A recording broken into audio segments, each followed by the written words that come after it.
Ya, taruh banyak ya. आराम से ऊपर जाके उस पे बैठो। 10 बजे का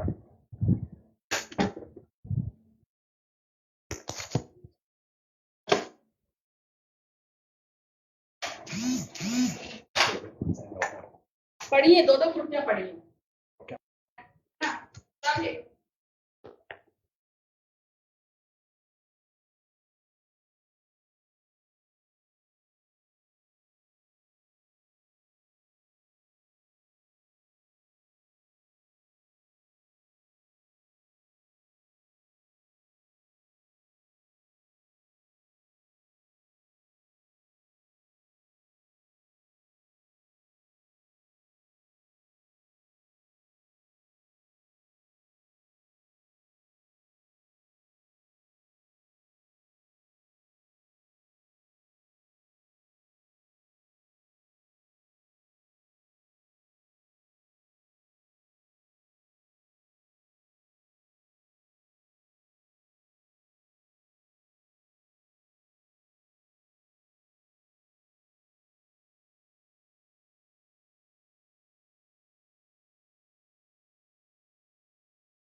सभी कृषक बंधुओं को मेरा सादर नमस्कार।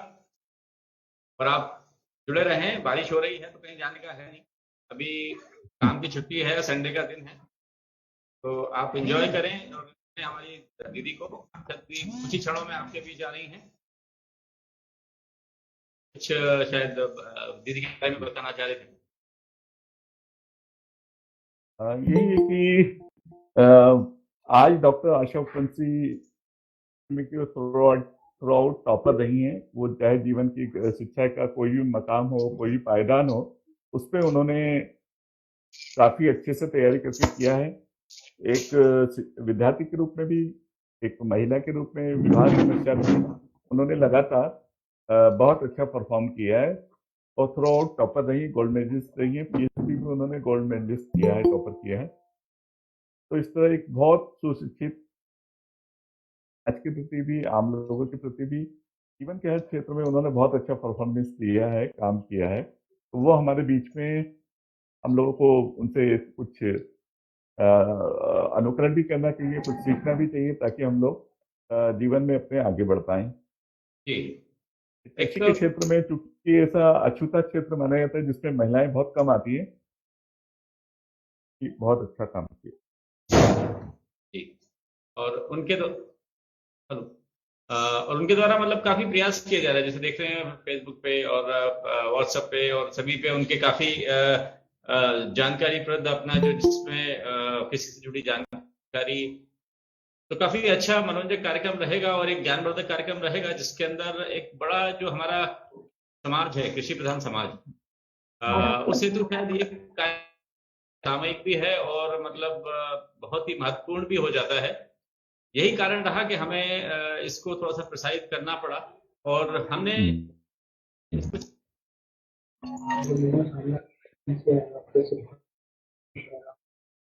नहीं, वास्तव में बहुत सामयिक कार्यक्रम है और आज के लिए बहुत जरूरी है। डॉक्टर आशा उपवंशी उद्यानिकी एवं प्रसंस्करण विभाग हमारे से जुड़ चुकी हैं। नमस्कार। नमस्कार। सबसे पहले हम चाहेंगे आप अपने करियर के बारे में, अपना सामान्य जीवन परिचय और इस फील्ड में आप कैसे आए और कैसे इसको आगे बढ़ाया, ऐसा ब्रीफ में अपनी पूरी जानकारी प्लीज दें। समाज बंधुओं को मेरा नमस्कार। जयवंती, जय लोधेश्वर। आज चूंकि गुरु पूर्णिमा का पर्व है, मैं सबसे पहले अपने सभी गुरुओं को नमन करना चाहती हूँ कि उनके कारण ही मैं आज जो भी, वो कहीं ना कहीं उसमें मेरे सभी गुरुओं का बहुत ही महत्वपूर्ण स्थान रहा है। सिर्फ शिक्षक नहीं है, बल्कि हमारे जीवन में जितने भी लोग आते हैं, जिनसे हम छोटी बड़ी जो भी बातें सीखते हैं, वो सभी हमारे लिए गुरु हैं। तो मैं उन सभी गुरुओं को नमन करना चाहती हूँ कि जिनके कारण मैं आज कुछ बन पाई हूँ। मैं अपने माता पिता को नमन करना चाहती हूँ, अपने परिवारजनों को, और साथ ही समाज के सभी बंधुओं को जिनसे मैंने कुछ ना कुछ सीखा है, उनको नमन करना चाहूंगी। अब आप सभी से मैं जुड़ना चाहूंगी। बताएं मोहन जी। में ये मकाम आपने कैसे हासिल किया और जीवन यात्रा क्या और कैसे रही, इसके बारे में आप थोड़ा सा प्लीज बताइए। देखिए, मैं सभी को बताना चाहूंगी कि बचपन से ही मैं पढ़ाई में काफी अच्छी रही हूँ। हर क्लास में टॉपर रही हूँ। बचपन से ही जैसे कि 10th और 12th में भी मैं मेरिट में आई। उसके बाद 12th में जब थी तो मैंने पीएमटी और पीएचडी, प्री एग्रीकल्चर टेस्ट जो होता है, दोनों का एग्जाम दिया और कुछ नंबर में सिलेक्शन नहीं हो पाया था, परंतु मेरा प्री एग्रीकल्चर टेस्ट में मेरा सिलेक्शन हो, जिसके कारण मैं एग्रीकल्चर फील्ड से जुड़ गई। एग्रीकल्चर फील्ड से जुड़ने का कारण ये रहा कि कहीं ना कहीं हम अगर देखते हैं तो मेरे जो पूर्वज हैं, जैसे कि दादाजी हैं, और भी मेरे जो रिश्तेदार हैं, या मेरे समाज में अगर हम देखें तो लोधी समाज में ज्यादातर लोग कृषि से जुड़े हुए होते हैं। वो देख के कहीं ना कहीं मुझे लगता था कि हमें कृषि के क्षेत्र में भी कुछ लोगों को आना चाहिए और इस क्षेत्र को भी आगे बढ़ाना चाहिए। तो इन्हीं सभी चीजों को देखकर जब मैंने कृषि की पढ़ाई की तो मेरी रुचि कृषि के क्षेत्र में आई और मैंने इंदिरा गांधी कृषि विश्वविद्यालय रायपुर से बीएससी एग्रीकल्चर की डिग्री हासिल की, जिसमें मैं गोल्ड मेडलिस्ट और यूनिवर्सिटी टॉपर हूँ। मैंने 2 वर्ष का एमएससी एग्रीकल्चर यूनिवर्सिटी रायपुर से किया, उसमें भी मैं यूनिवर्सिटी टॉपर और गोल्ड मेडलिस्ट हूँ। उसके बाद हमारे यहाँ नेट का एग्जाम होता है, वो एग्जाम भी मैंने दिया और उसमें भी ऑल इंडिया मेरा टॉप 10 में रैंक आया और मैं यूनिवर्सिटी की पहली छात्रा रही, पहली मतलब स्टूडेंट रही, छात्र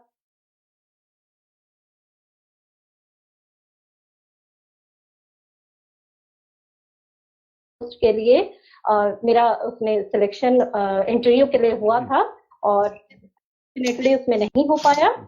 और देखिए, मैं ये चीजों में ये बताना चाहूंगी कि मैं ऐसे समय पे एग्रीकल्चर के फील्ड में गई जिस समय हमारे समाज में महिलाओं को बहुत कम मतलब हायर एजुकेशन बहुत कम दिया जाता था, पर मेरे पापा, मेरी मम्मी और परिवार के सभी लोग हमने बचपन से ही देखा कि भाई बहनों में हमारे घर पे कभी भी भेदभाव नहीं किया गया और 12वीं के बाद मेरे भाई भी हॉस्टल में रह के पढ़े हैं और मैं भी, जिस समय मतलब लड़कियों को हायर एजुकेशन नहीं दिया जाता था उस समय मेरे मम्मी पापा ने मुझे हॉस्टल में रह के पढ़ने की अपॉर्चुनिटी दी और शायद उसी के कारण आज मैं यहाँ तक पहुंच पाई हूँ। और उसके बाद एमएससी के बाद जब शादी हुई तो उसके बाद भी मेरे पति डॉक्टर कैलाश वासेवार जो कि एनआईटी नागपुर में प्रोफेसर हैं, उनका भी सहयोग मुझे निरंतर मिलता रहा। मेरे ससुराल में मेरे सास ससुर, मेरे ननंद, सभी का मुझे इतना अच्छा सहयोग मिला कि मैंने शादी के बाद और पहला बेटा होने के बाद मैंने आईआईटी रुड़की से पीएचडी की है मैनेजमेंट में और फिर में आई तो मुझे लगा कि शायद उस समय मैंने एग्री बिजनेस मैनेजमेंट की है और जब मैनेजमेंट के फील्ड में आई तो मुझे लगा कि शायद मुझे एमबीए भी करना चाहिए। डाइवर्स फील्ड में जब गई तो मुझे लगा कि मुझे सीखना चाहिए कि और क्या चीजें हम एग्रीकल्चर में इसमें इंक्लूड कर सकते हैं और इसी को ध्यान में रखते हुए मैंने फिर एमबीए नागपुर यूनिवर्सिटी से किया और उस समय भी मेरा दूसरा बेटा 1.5 महीने का था जब मैंने और उसमें से मेरी इस तरह से परिवार वालों से, मेरे मम्मी पापा, भाई बहनों के सहयोग से, साथ ही साथ मेरे पति और ससुराल वालों के सहयोग से मैं आज पढ़ाई में इतना अच्छा मुकाम जो हासिल कर पाई हूँ, उसमें मेरे परिवार वालों का बहुत बड़ा सहयोग है। और मैं यही बताना चाहती हूँ कि समाज की सभी महिलाओं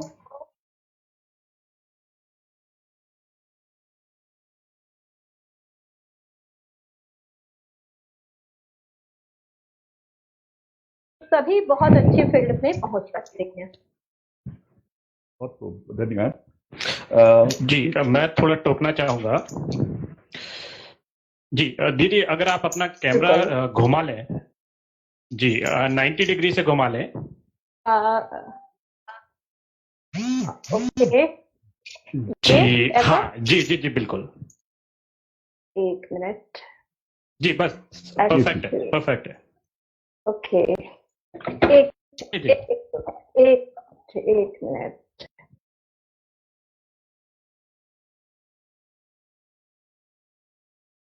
ठीक है जी बिल्कुल।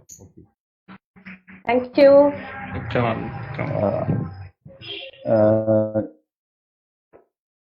अतुल वर्मा जी इस चौपाल के लिए आपसे जुड़ेंगे और उससे संबंधित कार्रवाई को आगे। नमस्कार मैम। नमस्कार अतुल जी, कैसे हैं आप? बहुत बढ़िया। आप स्वागत है आपका कार्यक्रम में और गुरु पूर्णिमा की आपको हार्दिक बधाई एवं शुभकामनाएं। आप सभी को भी बहुत बहुत बधाइयाँ, शुभकामनाएं। बस मैम, से ई चौपाल आज के अपने कार्यक्रम को विस्तारित रूप से अपन ने ई चौपाल भी बोला है। एक मुलाकात इसका विस्तारित रूप था आज का ई चौपाल, जो एक हमें लगा कि आपको कृषि प्रधान समाज होने के नाते आपका जो उद्बोधन है वो लगभग हर एक क्षेत्र में हमें खास तौर पे जाना चाहिए, तभी उसकी सामयिकता है। तो हमने इसी विषय को लेके और इसी विचार को लेके हमने ये ई चौपाल जो तकनीक के माध्यम से हम पहुंचे में, तो बस आपसे ये जानना चाहते हैं कि जो हमारा ये प्रयास था ये आपको कैसा लगा, सुधार जरूरी है, और जिससे हम एक बड़े समूह को अपने से जोड़ सकें जो हमारे विशेषज्ञ हैं और जो कृषि को उन्नत व्यवसाय बनाने में और एक बिजनेस की तरफ व्यवसाय के रूप में इसको हम कर सकें ताकि हमारा किसान संपन्न हो सके। तो इसमें आपको कैसा लगा? पहली बात तो ये है कि हमारा ये जो आपको कॉन्सेप्ट था और ये प्रयास कैसा लगा, एक इसमें क्या सुधार की आवश्यकता है और आप इसमें क्या सुझाव देना चाहेंगे?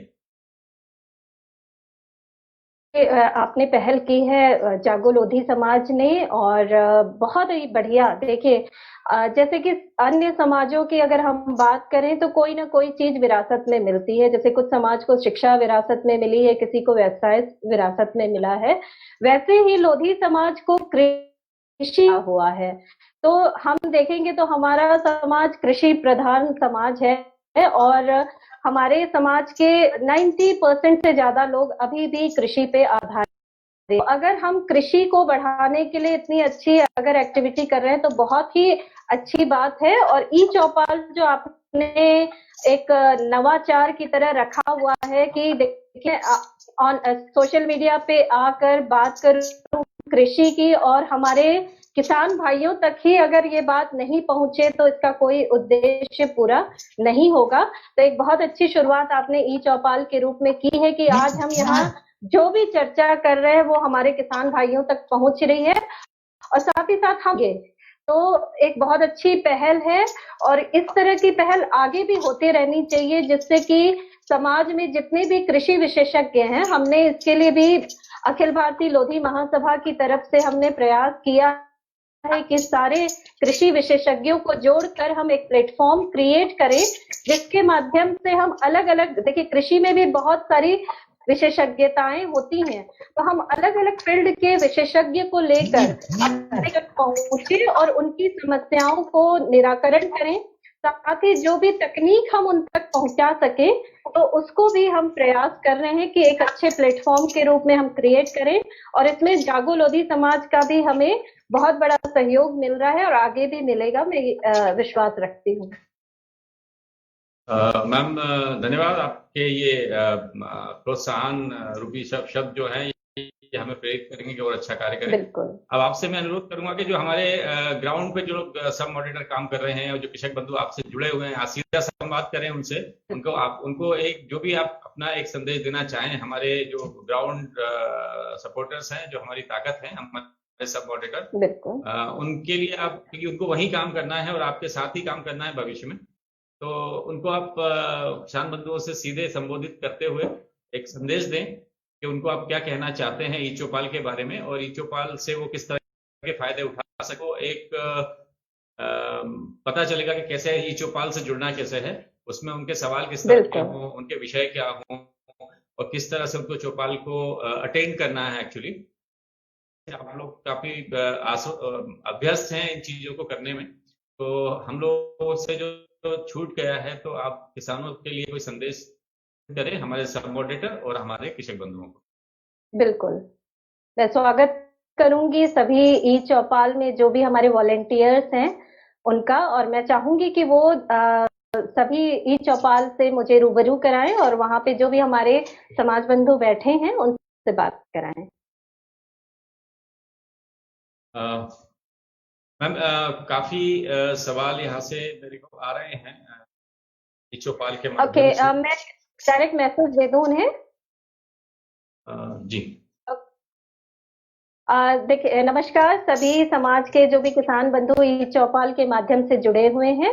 मुझे बहुत खुशी होती है कि मैं एक ऐसे समाज से जुड़ी हुई हूँ जो कि कृषि प्रधान है। लेकिन अगर देखिए, हम अगर आज बात करें तो हम खेती में हम एक आजीविका के रूप में हम खेती को लेके चल रहे हैं, जिसके कारण हमें खेती से जितना लाभ मिलना चाहिए वो लाभ नहीं मिल पा रहा है।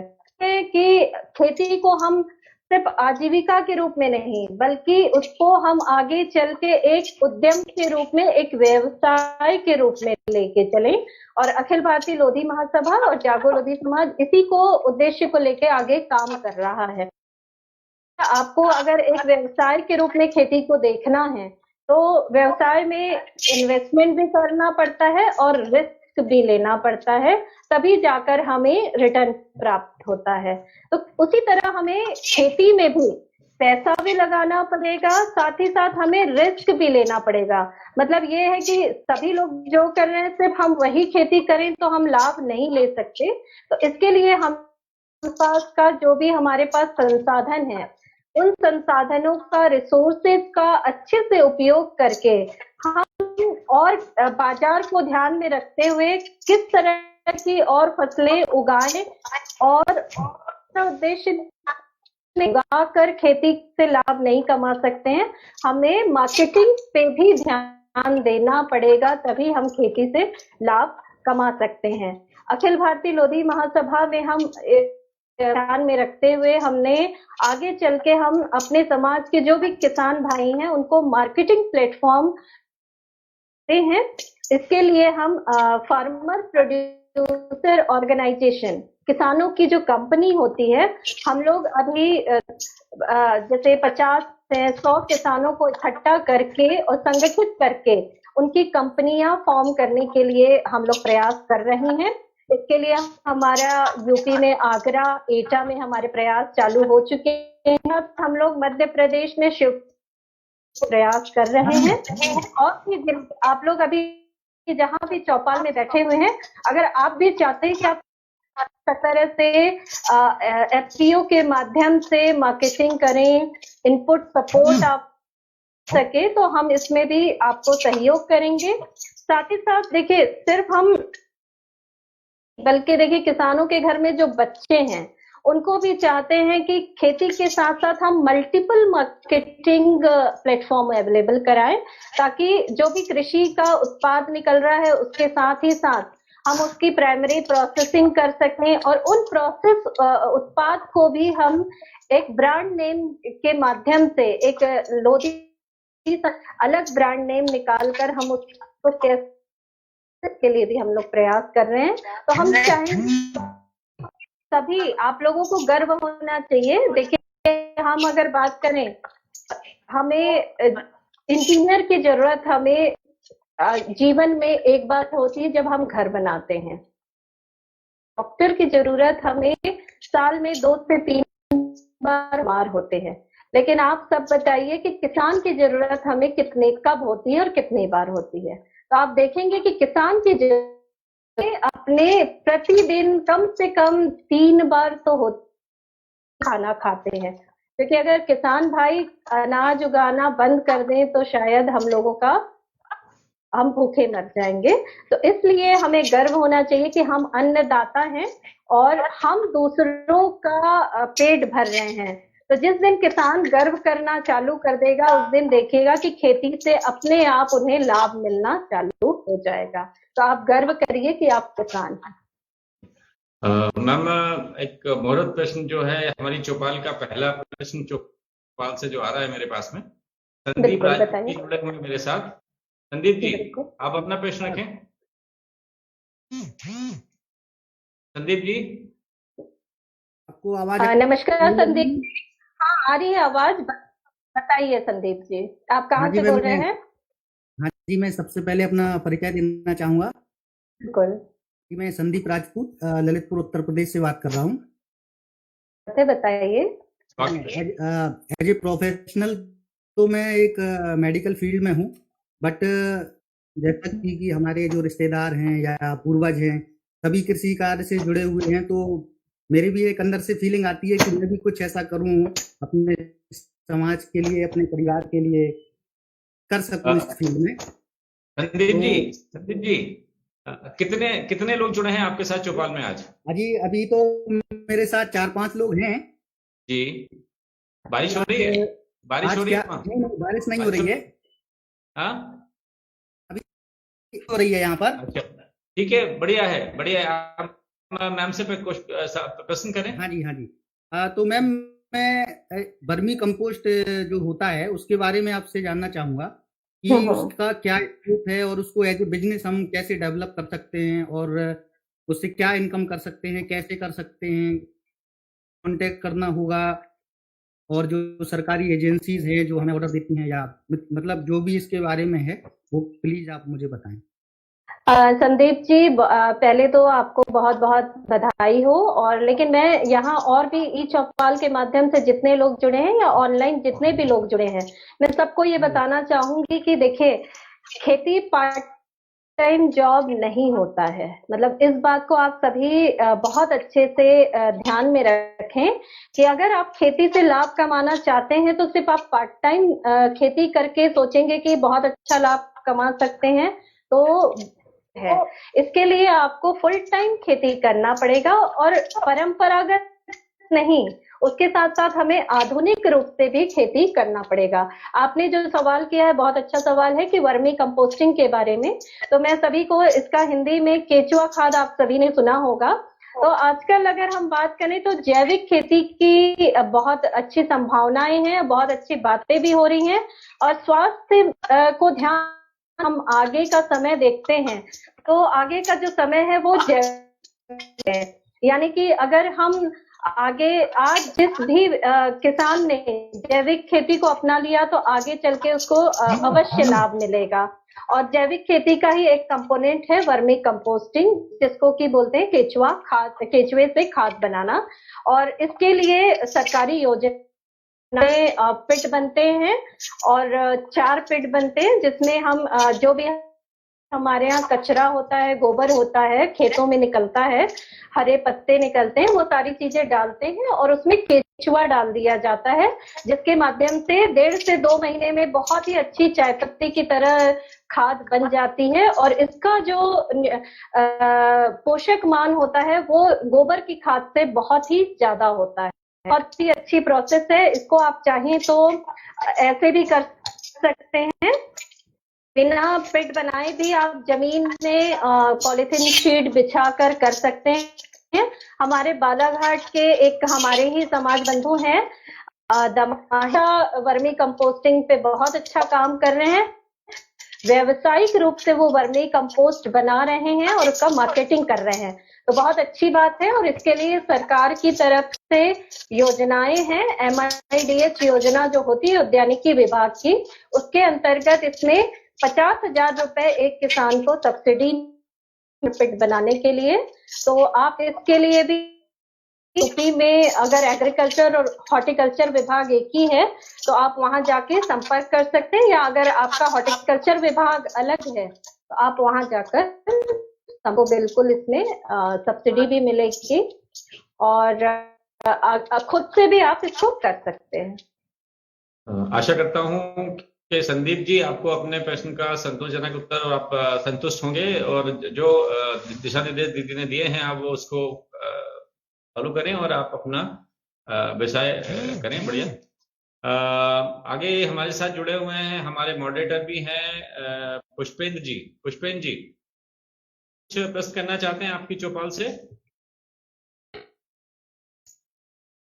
पुष्पेंद्र जी सुन रहे हैं मुझे?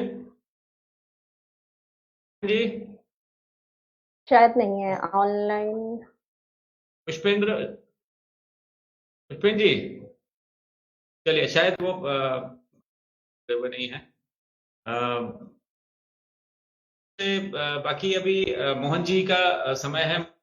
मोहन जी कुछ आपसे विशेष एक बार मैं आपको बीच में रोकना चाहूंगी अतुल जी, चूंकि चौपाल में बहुत सारे हमारे किसान भाई जुड़े हुए हैं, मैं उन सभी को बताना चाहूंगी कि आप यहाँ तो क्वेश्चन पूछ ही रहे हैं, उसके अलावा आप लगातार हमसे जुड़ सकते हैं। हमारा अखिल भारतीय लोधी महासभा का एक हमने अभी ग्रुप बनाया हुआ है लोधी कृषि उद्यमी। फेसबुक पे आप जाएंगे लोधी कृषि उद्यमी, तो आप वहां से भी जुड़कर आप आपकी जो भी योजनाओं के बारे में, तकनीकों के बारे में जानकारी चाहते हैं वो वहां से भी आपको बिल्कुल मिलेगी। तो 450 लोग से जुड़े हुए हैं और लगातार वो हमसे जो भी खेती के बारे में भी बताते हैं, तो हम लोग भी सीख रहे हैं। साथ ही हम लोगों से भी उनको जो भी जानकारी चाहिए होती है तो विशेषज्ञों के माध्यम से हम लोग उनको सलाह दे रहे हैं। उसके अलावा मेरा जो प्रोफेशनल एक पेज है उद्यानिकी संदेश खेती में स्वच्छता अभियान, उद्यानिकी संदेश खेती में स्वच्छता अभियान, इस पेज से भी जुड़कर आप काफी सारी तकनीकों के बारे में आपको जानकारी मिलेगी और उसका लाभ आप ले सकते हैं। चुप मोहन जी। डॉक्टर अशोकवंशी हमारे बीच में हैं, हमारे पास आए हुए हैं, जो मैं उनसे उस बारे में जानकारी के लिए उनको मैं प्रश्न उनके सामने रखता हूँ। पहला प्रश्न है कि आप महिलाओं के लिए अछूते समझे जाने वाले कृषि क्षेत्र की पढ़ाई से कैसे जुड़ी? सबसे पहले तो मैं बताना चाहूंगी कि जैसा मैंने बताया कि 12वीं के बाद जब मैंने मेडिकल और एग्रीकल्चर दोनों का एग्जाम दिया था, मुझे पहले तो खुद कल्चर का कोई एग्जाम भी होता है या कुछ, क्योंकि पापा मेरे जॉब में थे, पीडब्ल्यूडी में एसडीओ थे पापा, तो हम लोग शुरू से बस्तर जैसी छोटी जगह पे रहते थे और उसमें ना अवेयरनेस नहीं था। तो पापा के आपने बताया था कि मेडिकल के साथ साथ सेम इसका दोनों का सिलेबस सेम, इसको एग्रीकल्चर पीएचडी का भी एग्जाम दिलवा दीजिए।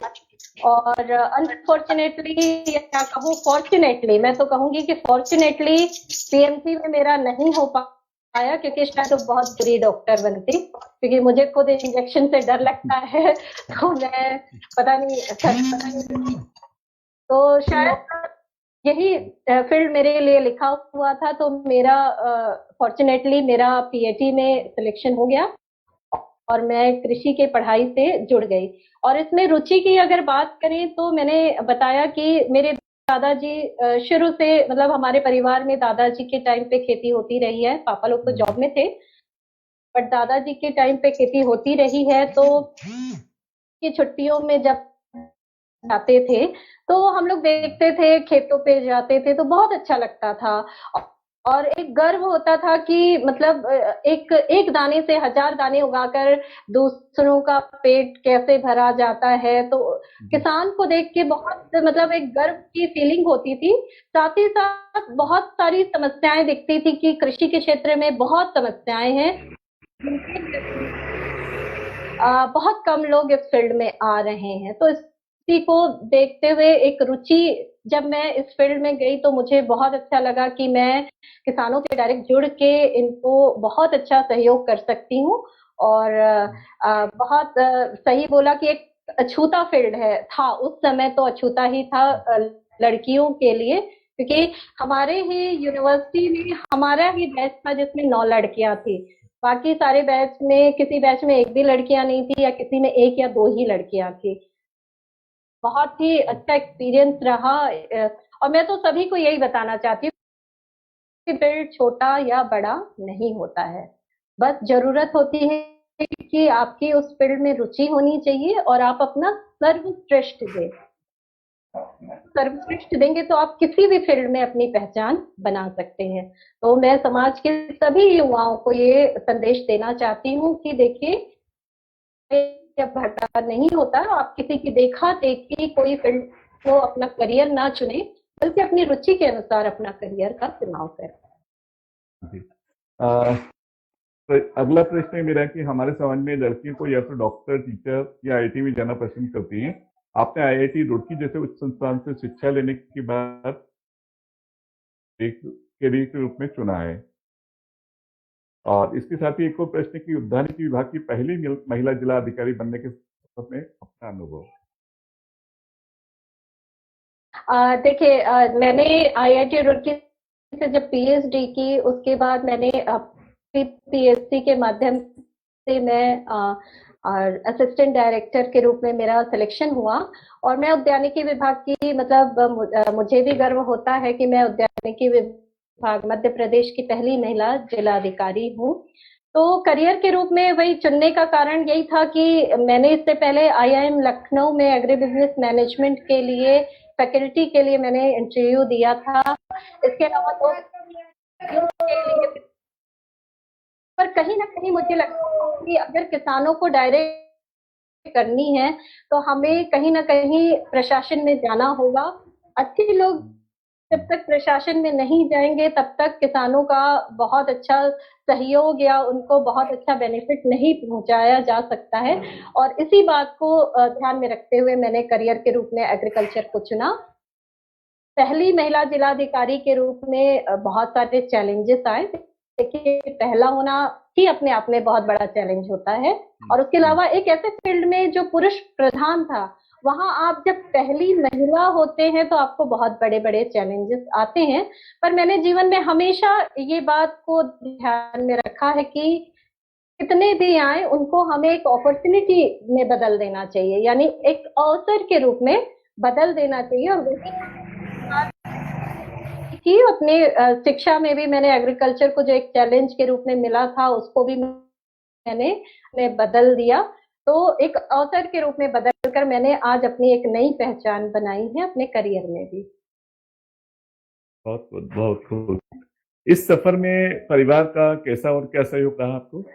परिवार का देखिए, बिना एक महिला के लिए अपना मतलब हायर एजुकेशन की बात करें या करें तो बिना परिवार के सहयोग के संभव नहीं होता है आगे बढ़ना।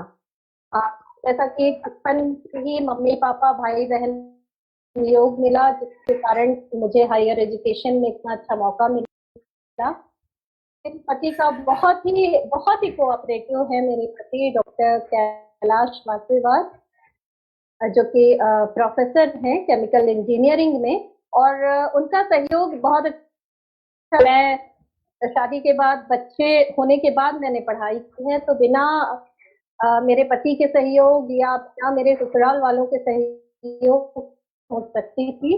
और जैसा कि कहते हैं कि एक पुरुष की सफलता के पीछे एक महिला का हाथ होता है, मैं कहना चाहूंगी कि मेरी सफलता के पीछे एक पुरुष का हाथ है, जो कि मेरे पति हैं। उनके सहयोग के बिना मैं यहाँ नहीं पहुंच सकती थी। बहुत धन्यवाद। एक महिला होने के नाते आपको इस क्षेत्र में क्या क्या परेशानी आई, उसके बारे में थोड़ा बताएं। हाँ, परेशानियां तो देखिए महिला होने के कारण कई बार अलग तरह की समस्या, पर जैसा कि कृषि का क्षेत्र है तो क्योंकि ये फील्ड जॉब होता है, सारा हमें खुद किसानों के खेतों में जाना होता है। पर मैं बताऊंगी कि परेशानी नहीं रही, क्योंकि किसान बहुत अच्छे होते हैं। अपने एज के हिसाब से कोई बेटी बना लेता है, कोई छोटी बहन बना लेता है, कोई बड़ी दीदी बोलने लगता है, तो बहुत अच्छा लगता है। और उनसे जुड़ के बहुत खुशी होती है कि किसान एक मतलब एक भावनात्मक रूप से हमसे जुड़ जाता है। बाकी प्रोफेशनली तो छोटी मोटी समस्याएं महिलाओं को आती रहती हैं, पर परिवार के सहयोग से और अपने मित्रों के सहयोग से हम उसको ठीक कर लेते हैं। कोई बहुत बड़ी समस्या नहीं होती है। आप घर पर पत्नी, माँ के रूप में, ऑफिस में डिप्टी डायरेक्टर के पद पर, महासचिव के रूप में सफल कार्य कर रही हैं। इन सभी में आप सामंजस्य कैसे स्थापित कर पाती हैं? ये थोड़ा सा बहुत ही आपने डिफिकल्ट क्वेश्चन पूछा, क्योंकि कई बार अभी जैसे कि मैं बैतूल में डिप्टी डायरेक्टर के रूप में पदस्थ हूँ। मेरा छोटा बेटा 6 साल का है और वो उसके साथ नागपुर में रहता है। और थोड़ा सा गिल्टी तो फील होती है, लेकिन बेटा करता है हमेशा। उसका ये मानना होता है कि काम कर रही है, कहीं नाम होता है, कहीं वीडियो आता है, तो बहुत खुश होता है। मुझे बोलता है कि मैं घास फूस की डॉक्टर हूँ। पापा उसके केमिकल इंजीनियरिंग में डॉक्टर हैं, तो वो बोलता है कि मेरी मम्मी घास फूस की डॉक्टर है। मुझे भी बहुत खुशी होती है कि मेरा बेटा समझता है कि मैं किस फील्ड से जुड़ी हुई हूँ। है तो वो खुद भी खेती में के काम मुझे सिखाइए मम्मी कि ये पेड़ कैसे लगाते हैं। तो ये परिवार वालों के यही सब सहयोग कोऑपरेशन के कारण ही लाइफ बैलेंस बोलते हैं उसको बना पाती हूँ। और परिवार है, मेरे भाई बहन है, मम्मी है, बहुत बड़ा सहयोग है ही। साथ ही साथ मेरे मम्मी जी पापा जी मतलब सास ससुर हैं, मेरी ननद है, मैं कोई हूँ। मुझे कोई सहयोग की आवश्यकता होती है तो सभी सहयोग मुझे। लोधी समाज में खेती का परिदृश्य कैसा लगता है आपको? क्या आपकी फीलिंग है? किस तरह का परिदृश्य है? देखिए, मैं जैसा कि पहले भी बोली हूँ कि लोधी समाज को खेती विरासत के रूप में मिली हुई है, तो हमें इस विरासत को सहेजना चाहिए।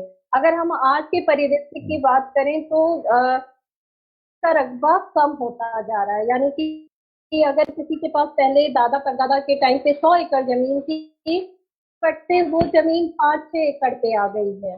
तो एक तो छोटे हमारे रकबे हो गए हैं। हम देखें तो ज्यादातर अभी भी खेती को लोग परंपरागत खेती के रूप में कर रहे हैं, यानी कि जीविका के साधन के रूप में कर रहे हैं, कथित रूप से कर रहे हैं। मतलब आपस में मिलजुल के खेती नहीं कर रहे हैं लोग, जिसके कारण जितना फायदा खेती को मिलना चाहिए उतना फायदा करूँ तो आज भी सामाजिकता ये है कि हर में अगर 4 भाई हैं जो कि गलत है कि जो कुछ नहीं कर सकता वो गलत है। इसी मानसिकता को बदलने की आवश्यकता है। समाज में किसानों की आमदनी कम होने के क्या कारण है? अगर बात करूं तो आमदनी जो कम होने का सबसे बड़ा कारण है कि किसान को अपना उत्पाद रोकनी होती है। यानी कि जैसे ही फसल की कटाई होती है, हार्वेस्टिंग होती है, किसान बेचने चला जाता है। हार्वेस्टिंग होती है तो एक साथ बहुत बड़ी मात्रा में हमारे उत्पाद निकल के आते हैं, जिसके कारण मार्केट कम हो जाता है। तो जब तक सबसे बड़ा कारण यही है कि उसमें रोकने की क्षमता नहीं है, मतलब स्टोर करके रखने की क्षमता नहीं होने के कारण उसको आमदनी जितनी मिलनी चाहिए उसको नहीं मिल पाती और बिचौलिए उसका फायदा ले लेते हैं। बात करें तो तकनीकी जानकारी का अभाव होता है, जिसके कारण जो इनपुट की सामग्री की क्वालिटी वाली चीजें मिलनी चाहिए या सही कीमत में मिलनी चाहिए नहीं मिल पाती की बात करें तो तकनीकी जानकारी कम होने की जगह से सही क्वालिटी की सही कीमत में सामान नहीं मिल पाता है। एकल फसल की पद्धति है, यानी कि क्रॉप डाइवर्सिफिकेशन नहीं होता है। अगर कोई किसान गेहूं उगाता है तो पूरी रकबे में गेहूं उगा लेता है, क्लाइमेट खराब हो जाता है या कोई कीड़े बीमारी आ जाते हैं, पूरी फसल बर्बाद हो जाती है, तो पूरा नुकसान हो जाता है। ये भी एक आमदनी कम होने का कारण है। साथ ही साथ सबसे मुख्य कारण है कि किसान सोचता है कि किसान का काम सिर्फ मार्केटिंग करना काम नहीं समझता है, जबकि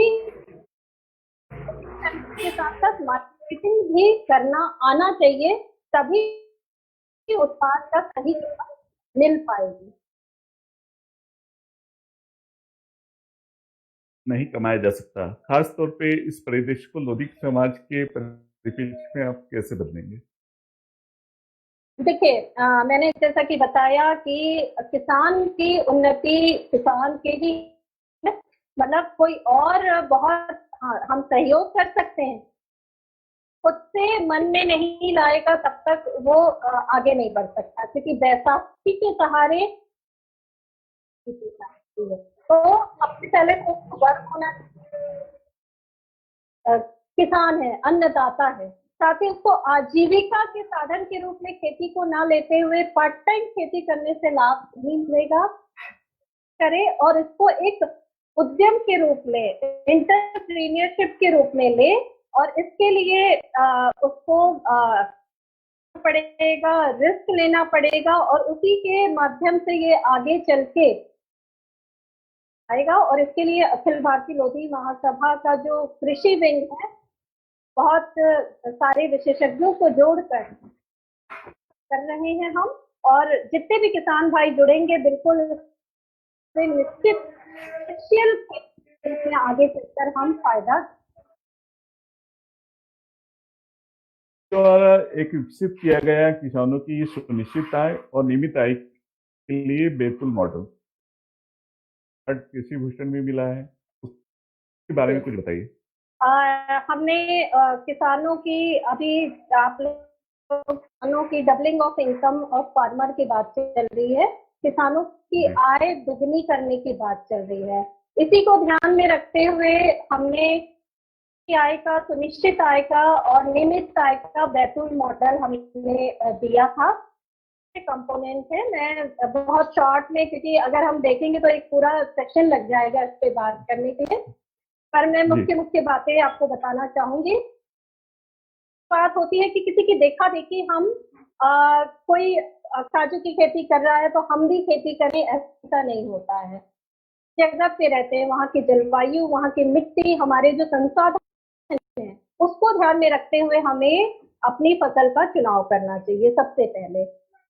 दूसरा, हमें जो भी फसल का चुनाव करें वो बाजार आधारित हो, तो अपने आसपास के बाजार में देखें कि किस फसल की डिमांड ज्यादा है।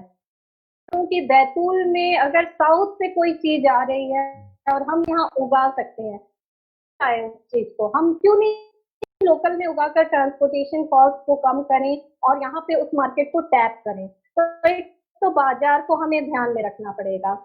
सबसे मुख्य बात है कि जो भी हमारी खेती का रकबा है उसके कम से कम 1/3 रकबे में हमें उद्यानिकी की, हॉर्टिकल्चर की विभिन्न फसलें, ये फल, फूल, सब्जी, मसाले, इसके साथ साथ मशरूम है, मधुमक्खी पालन है और फूड प्रोसेसिंग है। ये सारी चीजें उद्यानिकी में आती है, यानी कि आधुनिक खेती जितनी है में आती है। तो अपने 1/3 रकबे में कम से कम 1/3 रकबे में लोग को अपनाना होगा। उसके अलावा सिर्फ अनाज या उद्यानिकी उगाने से हम लाभ नहीं कमा सकते हैं, हमें डाइवर्सिफाई करना पड़ेगा अपनी खेती को। हमें दुग्ध पालन है, बकरी पालन है, मधुमक्खी पालन है, मशरूम उत्पादन है, इस तरह के जितने भी सहयोगी कृषि व्यवसाय है, इनको भी अपने उपलब्ध संसाधन के अनुसार से, जरूरी नहीं कि हम सभी चीजों को अपना सकें, काफी ज्यादा चीजों को हम अपना सकें उन्हें अपनी खेती। इसके अलावा हमें जैविक पोषण और जैविक रोग प्रबंधन की ओर जाना पड़ेगा, क्योंकि जैविक पोषण और जैविक रोग प्रबंधन की ओर जाएंगे तो ये स्वास्थ्य के लिए तो लाभप्रद है ही, साथ ही साथ हमें इनपुट जाना होगा। इसके अलावा आप देखेंगे तो दिनों दिन हमारे ग्राउंड वाटर लेवल जो है वो कम होता जा रहा है, भूमि का जो पानी का जो स्तर है वो कम होता जा रहा है। जल संरक्षण की ओर भी जाना होगा। अगर हमारा रकबा बड़ा है तो हमें अपने छोटे रकबे में जल संरक्षण के कार्य करने होंगे, तालाब बनवाना होगा, बंडिंग करा ले या नाली बना ले, तो ये इसको भी अपनाना होगा। उसके अलावा देखिए करें तो सबसे ज्यादा जो कॉस्ट होती है खेती में बीज की या इनपुट कॉस्ट होती है, तो हमें स्वयं का बीज और सामग्री बनाने की ओर भी जाना होगा। और इन सब चीजों को हम जैसे ही करेंगे तो हमारी इनपुट कॉस्ट कम होगी और जिससे खेती से हमें ज्यादा से ज्यादा। सबसे महत्वपूर्ण बात जो है, हमें मार्केटिंग और मूल्य संवर्धन, वैल्यू एडिशन की ओर जाना होगा, यानी हमें ग्रामीण स्तर पर ही प्राइमरी प्रोसेसिंग की ओर जाना होगा। प्राइमरी प्रोसेसिंग इसलिए कि हम सीधा सोचे कि हम कॉस्ट बनाएंगे, तो देखिए हम बड़ी बड़ी कंपनियां जैसे कि मैगी है या किसान है, हम उनसे कॉम्पीट नहीं कर सकते हैं। फाइनल उत्पाद बनाने की बजाय कोई टमाटर का, जैसे शिवपुरी का क्षेत्र है, बहुत अच्छा टमाटर वहां उगाया जाता है, अगर वहां के किसान संगठित होकर उसकी प्यूरी बना ले या टमाटर का पेस्ट बना के, ये जो कंपनियां हैं जो सॉस और केचप बनाती है उनको हम दे दें, क्या फायदा उससे मिल सकता है। तो हमें प्राइमरी प्रोसेसिंग की ओर जाना पड़ेगा। तो ये सारे घटकों को मिलाकर ही बैतूल मॉडल हमने क्रिएट किया हुआ है। जिले में हम लोग इसको इम्प्लीमेंट करते, ये सारी चीजें हम लोग कर रहे हैं। आप खेती के विकास को लेकर एक जिला अधिकारी के रूप में क्या खास और क्या विशिष्ट कार्य आप कर रहे हैं? बहुत सारे लोग जो कि मेरे पेज से जुड़े हैं वो समय समय पर देखते रहते होंगे कि हम लोगों ने बैतूल जिले में बहुत सारे नवाचार लेकर आए हैं। सबसे ज्यादा हमारा जो फोकस है वो मार्केटिंग को लेकर है। हमने अपने जिले में मूल्य अनुबंध खेती यानी कॉन्ट्रैक्ट फार्मिंग जो बोलते हैं उसको स्टार्ट किया है।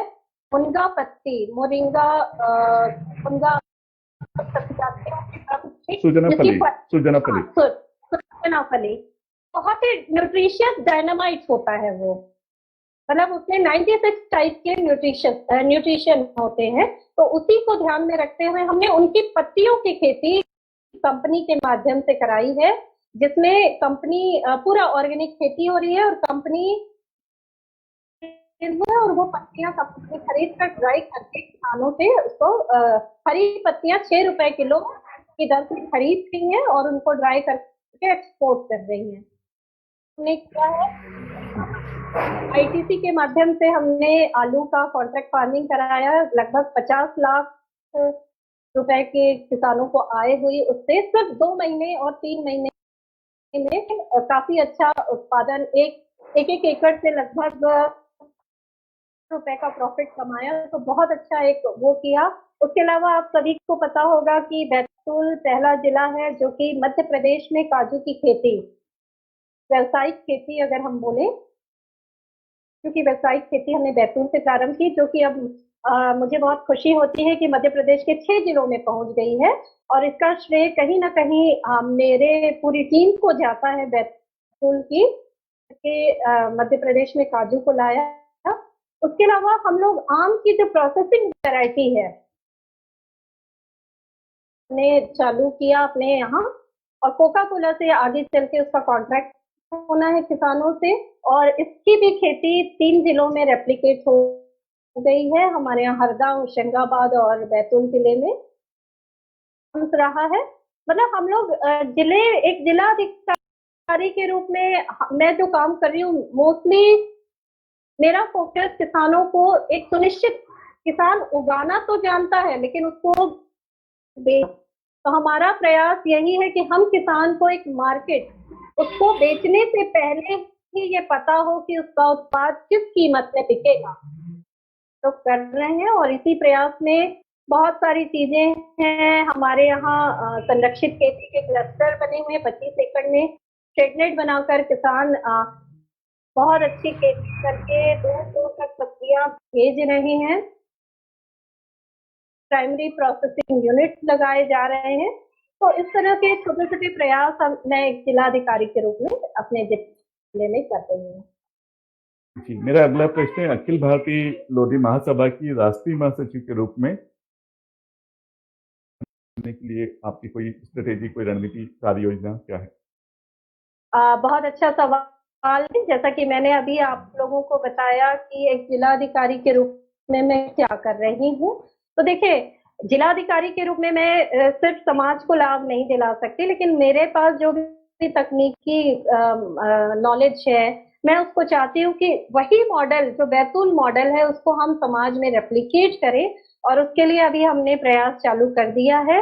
लगभग हमने 50 कृषि विशेषज्ञों को हमने जोड़ लिया है और उनके माध्यम से हम भी किसान भाई हैं उनको हम उद्यमिता के रूप में, उद्यमिता की ओर लेकर हम जा रहे हैं। और इसके लिए अखिल भारतीय लोधी महासभा का जो कृषि विंग है, तो हमने फेसबुक पे कृषि उद्यमी समूह बनाया हुआ है, जिसके माध्यम से किसानों को जोड़कर उनको तकनीकी मार्गदर्शन दिया जा रहा है, जानकारियां दी जा रही हैं। उसके अलावा अभी हमारा जो सेकंड हमारी रणनीति है, वो रणनीति है कि हम जैविक खेती को आगे बढ़ाएं। और उसके लिए हम ऑनलाइन ट्रेनिंग हमने कर ली है। बहुत जल्द हम जैविक खेती को लेकर चालू करने वाले हैं, जिसके माध्यम से हम अपने समाज के किसानों को कैसे कम से कम इनपुट कॉस्ट से, और देखिए जैविक खेती का मतलब ये नहीं है कि आप मार्केट से जैविक उत्पाद खरीद के और उसको डाल के खेती करें। खेती का कॉन्सेप्ट है कि आप अपने खेत में जैविक खाद बनाइए, जैविक कीटनाशक बनाइए, खुद से बनाइए, और उसके इनपुट कॉस्ट लगभग 0 होती है क्योंकि सारी सामग्री आपके खेत में होती है। उससे बनाइए और उसका उपयोग करिए ताकि आपके इनपुट कॉस्ट कम हो। तो इसी की ट्रेनिंग हम लोग बहुत जल्द देने वाले हैं ऑनलाइन। जो हमारी फार्मर प्रोड्यूसर ऑर्गेनाइजेशन, हम लोग खेती को कमर्शियल रूप में हम आगे बढ़ाना चाहते हैं। फार्मर प्रोड्यूसर ऑर्गेनाइजेशन किसानों की जो कंपनी होती है वो बनाने के लिए हमने प्रयास चालू कर दिए हैं, और इसके लिए क्या है, शिवपुरी है और इसके अलावा बालाघाट है, इसमें हमने अपने प्रयास चालू कर दिए हैं। जो भी किसान भाई हमारे समाज के में अगर जुड़ना चाहते हैं कि कैसे हम फार्मर प्रोड्यूसर अपनी कंपनी बना सकें, देखिए कंपनी बनाने से सिर्फ हम बेचने का काम नहीं करेंगे, बल्कि हमें इन कम कीमत में मिल पाएगी, और उसके अलावा हम ज्यादा से ज्यादा, देखिए अगर 100 किसान मिलके एक जगह पे अपना उत्पाद लेके आते हैं तो जहां भी डिस्टेंस मार्केट में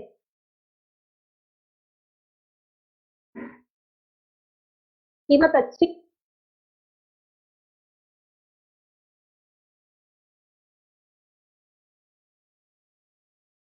मुझे हाँ, बहुत जल्द हम लोग मार्केटिंग प्लेटफॉर्म डेवलप कर रहे हैं जिसके माध्यम से जो भी समाज के किसान भाई जुड़ेंगे, हम उनको मार्केटिंग फैसिलिटी अवेलेबल कराएंगे। और इसके साथ साथ सिर्फ कृषि की मार्केटिंग नहीं, हम लोग युवाओं को जोड़कर मल्टीपल मार्केटिंग प्लेटफॉर्म हम क्रिएट करना चाहते हैं, जिससे कि अन्य चीजों की भी मार्केटिंग हम समाज के लोगों को। मैं हमेशा कहना चाहती हूँ कि देखिए, हम दूसरों के यहाँ जॉब करने की बजाय क्यों ना आधुनिक खेती से जुड़कर 1 एकड़ से लाखों रुपए भी कमाएं, साथ ही साथ हम दूसरों को जॉब दें। फील्ड में सोचना होगा, और अखिल भारतीय लोधी महासभा इसी के लिए अभी प्रयास है। बहुत अच्छी जानकारी। आम किसान सरकार की योजनाओं का किस तरह से लाभ ले सकता है? देखिए, कोई भी किसान अगर सरकार की योजनाओं का लाभ लेना चाहते हैं तो मैंने जैसा कि बताया, कृषि के बहुत होते हैं। एक कृषि उद्यानिकी होता है, पशुपालन होता है, मछली पालन होता है, उसके अलावा कोऑपरेटिव होता है। विभाग है, इनकी योजनाओं का अगर लाभ लेना है तो सबसे पहले तो किसान को उनके उस विभाग में जाकर वहां उसके बारे में पता करना चाहिए। हम बात करें तो ज्यादातर योजनाओं का लाभ ऑनलाइन ही मिलता है, यानी कि ऑनलाइन पंजीयन के माध्यम से ही मिलता है। आज जिलाधिकारी किसी को भी सकता कि मतलब अलग से एक बेनिफिट दे सके, तो एक बहुत अच्छी बात है कि हम कि कहाँ पे किस विभाग में किस तरह की योजनाएं होती है, कब उसके टारगेट्स आते हैं, और हम उसका ऑनलाइन आवेदन करें तो बिल्कुल रुपए से लेकर हम करोड़ों रुपए तक की सब्सिडी किसान, हजारों रुपए में तो बहुत सारी योजनाएं हैं, करोड़ों लाखों में पॉली हाउस, उनमें लाभ सब्सिडी मिलती है। 17-18 लाख रुपए 1 एकड़ से सब्सिडी मिलती है। उसी तरह से हम कोल्ड स्टोरेज और प्रोसेसिंग की बात करें तो उनमें सब्सिडी गवर्नमेंट की तरफ से। लेकिन इन सब चीजों के लिए किसान को जागरूक होना चाहिए। अपने क्षेत्र के जो भी अलग अलग विभाग के अधिकारी होते हैं उनसे जरूर संपर्क में रहें ताकि आपको समय पे जानकारी मिलती रहे। किसान भाई, आपको फूल वाली दीदी या काजू लेडी के नाम से क्यों कहते हैं? बहुत अच्छा, ये उनका प्यार है। एक्चुअली मेरा जैसा कि बताया, पहले मैं भोपाल, मेरी पहली पोस्टिंग भोपाल में थी, और भोपाल में जब मैं जिलाधिकारी थी तो भोपाल के आसपास अगर हम बात करें तो वहाँ पर फूलों की खेती, पॉली हाउस बहुत बने हैं और वहाँ फूलों की खेती बहुत ज्यादा होती है। फूलों की खेती के जितने किसान थे उनको संगठित करके बहुत ज्यादा प्रयास किए थे वहां पे। और साथ ही साथ आप लोगों को बताते हुए मुझे खुशी होती है कि नीदरलैंड और हॉलैंड, वहां पे जिस तरह के एयर कंडीशन मार्केट है फूल का, वैसा ही मार्केट मैंने भोपाल की कानून मंडी में प्रपोज किया था, और वो राज्य सरकार से सैंक्शन होके भारत सरकार तक भी उससे काम चल रहा है। तो मैंने फूलों की खेती को लेके ये जिस तरह के प्रयास किए थे, उससे मतलब भावनात्मक रूप से जो जुड़कर मुझे उस समय से मुझे फूल वाली दीदी, मेरे कलेक्टर भी जो भोपाल के थे वो मुझे फूल वाली मैडम बोलते थे। और उसके बाद बैतूल में आई, मेरी सेकंड पोस्टिंग जब बैतूल में रही, तो बैतूल में जैसा कि मैंने पहले भी बताया कि मध्य प्रदेश में फूल लाने के लिए मैंने बहुत प्रयास किए। सबसे पहले भारत सरकार की जो डायरेक्टरेट ऑफ कैश्यू नट है वहां को लाया, उनसे स्टडी कराई, उनसे रिकमेंडेशन कराया, और में नहीं चलती थी वो योजना हमने चालू कराई, और आज ये 6 जिलों में चली गई है। इस साल शायद और 3-4 जिले जुड़ जाएंगे। तो इस तरह से काजू की खेती को लेकर जो मेरे प्रयास थे, उसी को देखते हुए लोग मुझे काजू लेडी भी कहकर बुलाते हैं। लगता है कि तो मुझे तो बहुत ही खुशी होती है कि ज्यादातर लोग मुझे दीदी कह के ही बुलाते हैं। और एक चीज और बताना चाहूंगी कि अभी लॉकडाउन में बैतूल जिले में, जैसा कि सभी जिलों में आपने देखा कि सब्जियों के, फलों के जो उपलब्धता थी वो बिल्कुल बंद हो गई थी। में हमने खुद से प्रयास करके डायरेक्ट किसानों से हमने लगभग 5 लाख किलो सब्जियां उपभोक्ताओं तक सीधे। मुझे बहुत खुशी होती है कि इकोनॉमिक टाइम्स ने भी इस स्टोरी को, हमारी बैतूल की स्टोरी को कवर किया, और इसी चीज को लेकर आजकल मुझे सब्जी वाली मैडम भी नाम मिलने लगा है। तो ये किसानों का प्यार है, और बस प्रयास रहता है। मेरा सिर्फ यही प्रयास है कि खेती में, देखिए अगर हम बात करें कि मार्केट में अगर भिंडी अभी 40 रुपए किलो बिक रही है, तो जो भी किसान है वो बहुत अच्छे से जानते हैं कि उस 40 रुपए कस्टमर को मिलने वाली भिंडी का से 8 रुपए किसान को मिल पाता है। आप देखिए कितनी बुरी कंडीशन है। जो चीज 40 रुपए में मिल रही है, किसान को 6 से 8 रुपए मिल रहा है। मैंने प्रॉफिट का जो मैग्नीट्यूड लेके जा रहे हैं, तो इसी चीज को हमको खत्म करना है, और इसी को ध्यान में रखते हुए हम लोग की ओर जा रहे हैं। कृषि के क्षेत्र में छात्र कैसे जा सकते हैं, और एक कैरियर के रूप में इस फील्ड में किस तरह की संभावना? देखिए मैं सभी को, युवा जितने भी जुड़े हैं सभी को बताना चाहूंगी कि कृषि बहुत अच्छा फील्ड है। क्यों अच्छा फील्ड है? क्योंकि कृषि का कोई सब्स्टिट्यूट नहीं है। तो जितने भी इंडस्ट्री है सभी में रॉ मटेरियल कहाँ से आता है? कृषि से आता है ना। आप अगर देखेंगे, और अनाज फैक्ट्री में नहीं बना सकते। मतलब आप सोचो भी तो आप सोच के देखिए क्या कोई कृषि उत्पाद फैक्ट्री में बनता है? नहीं बनता। बल्कि फैक्ट्री का जितना उत्पाद है वो सारा उत्पाद कहीं ना कहीं खेती के बन, तो ये खेती का कोई भी सब्स्टिट्यूट नहीं है। और कोई भी आदमी भूखा नहीं रह सकता, तो खेती का स्कोप कभी भी खत्म नहीं हो सकता है। तो इस चीज को ध्यान में रखते हुए आप गर्व करके, आजकल आप तो बहुत सारे कारण हैं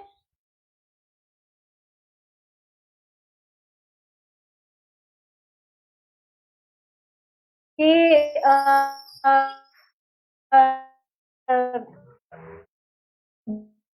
बहुत उदाहरण हैं कि पढ़े लिखे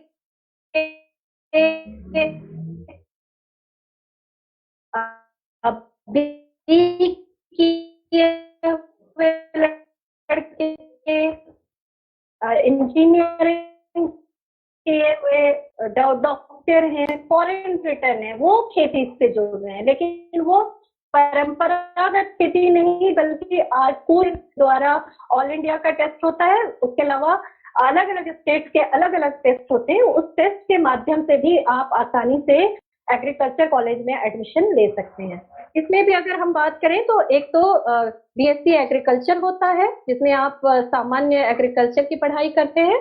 बीएससी हॉर्टिकल्चर होता है जिसमें आप शुरू से हॉर्टिकल्चर का फील्ड आप चूज कर लेते हैं। उसके अलावा एग्रीकल्चर इंजीनियरिंग का फील्ड होता है, मैथ्स वाले एग्रीकल्चर इंजीनियरिंग में भी जा सकते हैं क्योंकि बहुत अच्छा फील्ड है। जितने भी एग्रीकल्चर से रिलेटेड इक्विपमेंट्स बनते हैं, जितने भी इंडस्ट्रीज हैं, ये सारी चीजों में एग्रीकल्चर इंजीनियरिंग का बहुत अच्छा स्कोप है। एरी टेक्नोलॉजी होती है, उसमें भी मैथ्स वाले जा सकते हैं। तो एक पढ़ाई और करियर के रूप में बहुत अच्छा फील्ड है। और मैं करियर के रूप में आप सभी को बताना चाहूंगी कि गवर्नमेंट के जितने भी डिपार्टमेंट है एग्रीकल्चर रिलेटेड, उसमें जितनी भी जॉब पोस्टिंग आती है वो उसमें सिर्फ और सिर्फ एग्रीकल्चर बैकग्राउंड के लोग ही सकते हैं, उसमें सामान्य बैकग्राउंड के लोग नहीं जा सकते। तो आपके लिए एक बहुत अच्छी अपॉर्चुनिटी है। और मध्य प्रदेश की बात करूं तो ज्यादातर हमारे डिपार्टमेंट की पोस्ट खाली हैं, मतलब आगे चल के भी वैकेंसीज निकलने वाली हैं। तो ये भी एक बहुत अच्छा करियर का फील्ड हो सकता है। उसके अलावा प्राइवेट में भी अगर हम बात करें, जितनी भी सीड कंपनियां होती हैं, जितनी पेस्टिसाइड की कंपनियां होती हैं, फर्टिलाइजर की हैं, इनमें भी देखिए कैलाश जी, कितनी टेक्निकल पोस्ट होती हैं, ये सारी पोस्ट एग्रीकल्चर फील्ड वालों से ही फिल होती है। तो बहुत अच्छी अपॉर्चुनिटी है करियर के रूप में भी, तो लोगों को एग्रीकल्चर के फील्ड। उसके अलावा सबसे अच्छी अपॉर्चुनिटी तो मैंने जैसा कि बताया कि हम जॉब गिवर बने, यानी कि जॉब टेकर नहीं बनना है, हमें जॉब किसी और के लिए काम नहीं करना है, हम तो खुद एक एंटरप्रेन्योर बनकर आधुनिक खेती को अपना कर, क्योंकि सभी के यहाँ खेती का रकबा होता है, तो आप एक चैलेंज के रूप में लीजिए कि नहीं, मुझे भी खेती को एक फुल टाइम खेती करना है, आधुनिक खेती करना है, और 1 एकड़ से आप साल में आराम से 1 लाख रुपए की आय कमा सकते हैं। अगर आप प्रॉपर उसको खेती करते हैं तो आप खुद भी उससे इनकम कमाइए, प्रॉफिट कमाइए, और आप दूसरे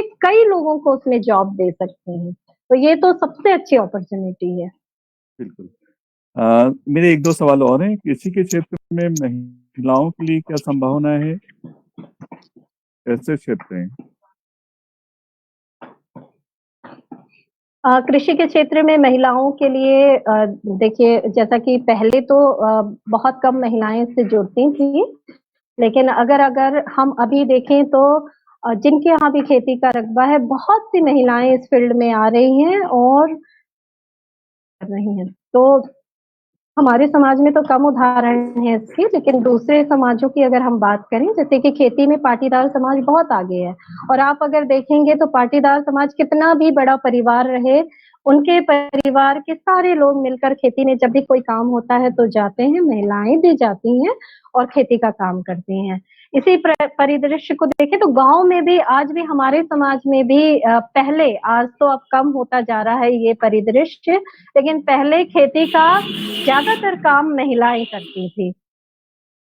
तो अब अगर हमारे यहाँ खेती का रकबा है तो खुद से, जरूरी नहीं कि हमें खुद से काम करना है, हमारे यहाँ दूसरों से भी हम महिलाएं चाहे तो बहुत अच्छा काम करवा कर खेती को एक अच्छा आयाम तक पहुंचा सकती हैं। तो अगर हमारे समाज की महिलाएं भी चाहेंगी कि इसमें आगे बढ़ना चाहती हैं, तो हमारे माननीय अध्यक्ष जी विपिन वर्मा जी का ये बहुत एक विजन है कि हम महिलाओं को भी खेती में लेकर आएं और उनको भी आगे बढ़ाएं। तो उसी बात को ध्यान में रखते हुए हम लोग कोशिश कर रहे हैं कि कुछ महिलाएं जो आना चाहती हैं संपर्क करें, ताकि हम उनको भी इसमें आगे लेके जाएं। साथ ही महिलाएं जो प्रोसेसिंग और मार्केटिंग वाला जो फील्ड है, उसमें भी बहुत अच्छा काम कर सकती हैं। तो क्योंकि ये घर बैठ के उनको के लिए बहुत ज्यादा कोई आवश्यकता नहीं होती है, तो अगर महिलाएं चाहें तो इससे बहुत अच्छा लाभ कमा सकती हैं। धन्यवाद मोहन जी, ये अच्छा सेशन एक रहा कृषि के ऊपर।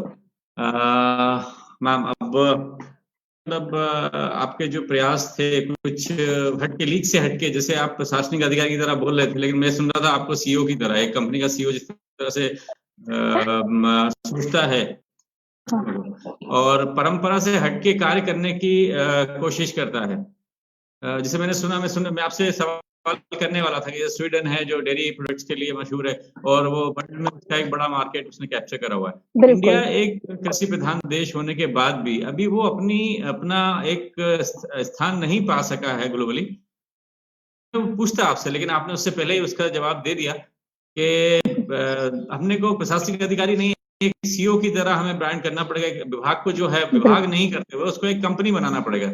जो आपने हमें भी संदेश दिया कि बिजनेस बनाए और कृषि को इंडस्ट्री बनाए, देश इंडस्ट्री बनाए और किसान उसको बिजनेस बनाए। धन्यवाद आपको। मतलब एक मैं भी सवाल जो पूछता आपका जवाब क्लियर कट था कि जिस तरह से आप लोग कार्य कर रहे हैं, प्रशासनिक अधिकारी नहीं सीईओ की तरह आप कर रहे हैं काम, तो आपको बहुत बहुत बधाई। और समाज के लिए तो गौरव का विषय है कि इतने लोग हमारे बीच में हैं जिनका विजन एक मतलब देशव्यापी है। सवाल आपसे छोटा सा सवाल करूंगा कि कुछ तो आप लोगों की अप्रोचेस से पता चलता है कि देश कितनी जल्दी कहाँ पहुंचने वाला है। जो हमारे माननीय प्रधानमंत्री बोलते रहते हैं कि हम विश्व गुरु बनने की क्षमता रखते हैं, तो विश्व गुरु बनने की क्षमता के बीच का जो हर्डल्स थी काफी सारी, प्रशासनिक अधिकारी की तरह कार्य करता था। तो एक छोटा सा सवाल मैं आपसे करना चाहूंगा, थोड़ा सा कंट्रोवर्शियल हो सकता है, बट मैं चाहूंगा आपसे, आप इतना कुछ कर रहे हैं, लीग से हटके काम करने की कोशिश कर रहे हैं, योजनाएं जो नहीं है अभी तक थी नहीं देश के, इवन यू कहें कि जैसे काजू की खेती हमने सुना था कश्मीर से आता है, हमने सुना कि साउथ से आता है कि मतलब काजू हमें बैतूल में पैदा होगा। तो इस तरह की जो रणनीति से जुड़ी हुई चीजें जो जिसके लिए हमारा जो सेंट्रल केंद्रीय मंत्रालय काम करता है, तो आप जब ये सब प्रयास करती हैं तो आपको कितना सहयोग मिलता है भारत शासन से? एंटरटेन होते हैं, जोश से आप ये चीज लेके जाते हैं, तो क्या उस तरह से एक्सेप्टेंस है आज के समय में?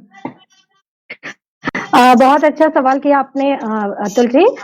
मैं बताना चाहूंगी कि भारत सरकार से हमें बिल्कुल बहुत अच्छा सहयोग मिल रहा है। जैसा कि मैंने आपको बताया कि काजू के लिए हमने भारत सरकार की जो सबसे बड़ी संस्था है डायरेक्टरेट ऑफ कैश्यू नट, उनके मतलब एक जिला अधिकारी का लेवल उतना बड़ा नहीं होता जितना बड़ा हमने काम करने का प्रयास किया।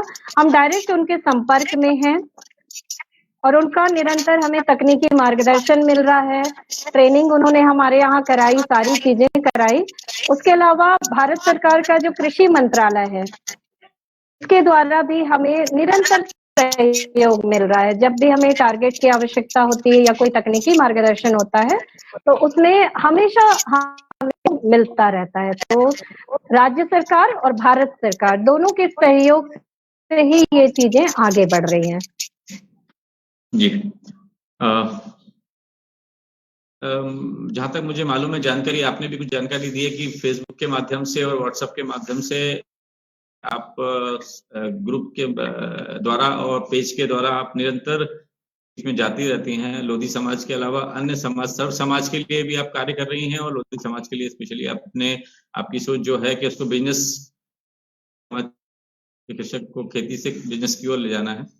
तो बस मैं चाहूंगा कि आप अपने पेज और जो अपने ग्रुप्स हैं हमारे सदस्यों को दें और जिससे कि आपके उसका विस्तार हो सके और जो आपका उद्देश्य है, उद्देश्य समाज सेवा करने का, तकनीक के माध्यम से, फेसबुक और व्हाट्सएप के माध्यम से जो आपका उद्देश्य है वो पूर्ण हो सके, उसमें हम सहयोग दे सकें। तो उस हेतु आप अपने कार्यक्रम को थोड़ी सी जानकारी दें। बिल्कुल। देखिए, अगर आप, ये तो हमारा बहुत ही इंट्रोडक्टरी एक सेशन था जिसमें हमने खेती की मोटी-मोटी बातें बताई, लेकिन इसी तरह का आगे भी जागो लोधी समाज और अखिल भारतीय लोधी महासभा का लगातार हम एक-एक स्पेसिफिक टॉपिक पे भी सेशन करते रहेंगे जिससे कि आपको लाभ मिलता रहे। उसके अलावा हमारा जो फेसबुक ग्रुप है लोधी कृषि उद्यमी, फेसबुक पे सर्च करेंगे लोधी कृषि उद्यमी, तो उस पे भी आप, ये प्राइवेट ग्रुप बनाया हुआ है, जानबूझ के इसलिए प्राइवेट ग्रुप है, ताकि सिर्फ इसमें अनऑफिशियली भी समाज को जितना भी हम फायदा दे सकें वो सारी चीजें हम देना चाहते हैं। तो प्राइवेट ग्रुप है, आप इससे जुड़ सकते हैं। उसके अलावा फेसबुक पेज है, मेरा प्रोफेशनल जो पेज है उद्यानिकी संदेश खेती में स्वच्छता अभियान, जिससे पूरे भारतवर्ष के लगभग फॉलोअर्स हैं और भी बहुत कम लोग उससे जुड़े हैं, जबकि 5 सालों जी एक तकनीकी हमारे जो विशेषज्ञ हैं कैलाश जी ने हमें एक सुविधा दी थी कि जब आप अपने पेजेस के बारे में व्हाट्सएप ग्रुप के बारे में बताएं, उसका जो लिंक है वो आना आपके उसके साथ में, तो शायद वो करना चाहेंगे। कैलाश जी आप रेडी हैं क्या? मैं दे नहीं पाई थी एक्चुअली। मोहन जी अगर आप दे दें उन्हें लिंक, मोहन जी से आप थोड़ा सा बात कर लीजिए। वो बीच में कमेंट सेक्शन में दे देंगे, बाद में कमेंट सेक्शन में दे देंगे हम। ठीक है आप कंटिन्यू करें। हाँ, तो हमारा जो पेज है उद्यानिकी खेती में स्वच्छता अभियान, उसमें आप देखेंगे तो इसमें हम लोग योजनाओं की जानकारी, जो भी टारगेट्स आते हैं वो भी डालते हैं। उसके अलावा तकनीकों की जानकारियां डालते हैं। तो एक बहुत ही उपयोगी चीज हो सकती है किसानों के लिए। और मैं तो जो भी नए उससे जुड़ेंगे वो पूरे 5 सालों की पोस्ट को जरूर पढ़ें, उनको कुछ ना कुछ तो मिलेगा उस चीज से। तो वो सारी चीजें वो जरूर करें ताकि खेती से ज्यादा लाभ कैसे कमा सकें। उसके अलावा मैं एक चीज बोलना चाहूंगी, काफी लोग नंबर मांगते रहते हैं। तो देखिए, एक महिला होने के कारण कुछ जिम्मेदारियां भी होती है, अधिकारी भी हम लोग, और उसके अलावा समाज से भी जुड़े हुए हैं, तो सभी से फोन पे बात करना संभव नहीं हो पाता है। तो मेरा यही कहना है कि अगर आप मुझसे कोई भी जानकारी पाना चाहें तो आप मुझे या तो मेरे पेज पर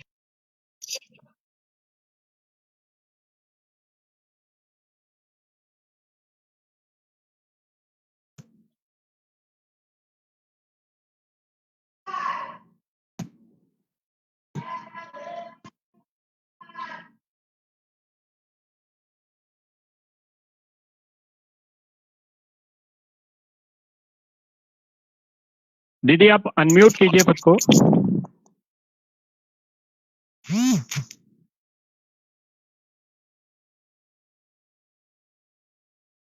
अच्छा, सुन नहीं पा रहे हैं शायद। कनेक्ट हो गया। ये जी इस प्रश्न का उत्तर आप एक बार फिर से दे दें।